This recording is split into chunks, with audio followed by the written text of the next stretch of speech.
Andijon viloyatida yoshlar orasida giyohvandlik va psixotrop moddalar tarqalishining oldini olish, jamiyatda sog'lom turmush tarzini qaror toptirishga qaratilgan keng ko'lamli chora-tadbirlar amalga oshirilmoqda. Yoshlar orasida giyohvandlik va psixotrop moddalar tarqalishining oldini olish tezkor profilaktik tadbirining ikkinchi bosqichi doirasida Andijon viloyat Ichki ishlar boshqarmasi tezkor qidiruv xizmati hamda davlat xavfsizlik xizmatining Andijon viloyati bo'yicha boshqarmasi xodimlari hamkorligida navbatdagi jinoiy holat fosh etildi. Olib borilgan tezkor tadbirlar davomida Andijon shahrining O'zbegim mahallasi hududida noqonuniy tashkil etilgan xalq orasida qovun bozor deb ataluvchi joyda dori vositalarining noqonuniy savdosi bilan shug'ullanib kelgan 2004-yilda tug'ilgan ayol xolis xaridorga 4 dona Regapen nomli kuchli ta'sir etuvchi dori vositasini 250 ming so'm evaziga sotgan vaqtida ashyoviy dalillar bilan qo'lga olindi.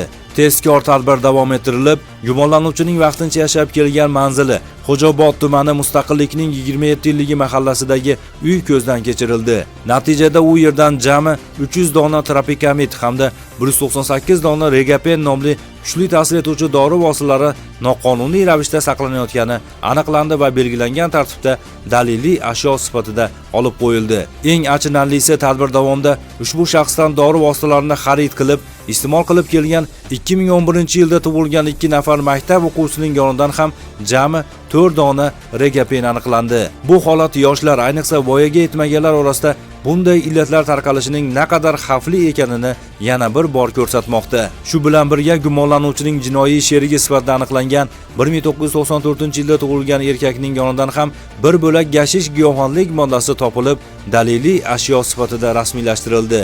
Mazkur holat yuzasidan 2004-yilda tug'ilgan ayolga nisbatan O'zbekiston Respublikasi Jinoyat kodeksining 251 prim 1-moddasi 4-qismi, 1994-yilda tug'ilgan erkakka nisbatan esa Jinoyat kodeksining 273-moddasi 2-qismi bilan jinoyat ishi qo'zg'atilib, hozirda tergov harakatlari olib borilmoqda. Qayd etish joizki, bunday jinoyatlarga qarshi kurashish nafaqat huquqni himoya qiluvchi organlar, balki butun jamiyatning hamkorligini talab etadi. Yoshlarimizni turli yot illatlardan asrash, ularning sog'lom va barkamol avlod bo'lib kamol topishini ta'minlash barchamizning ustuvor vazifamizdir. Andijon viloyatida giyohvandlikka qarshi ayovsiz kurash tadbirlari davom etadi.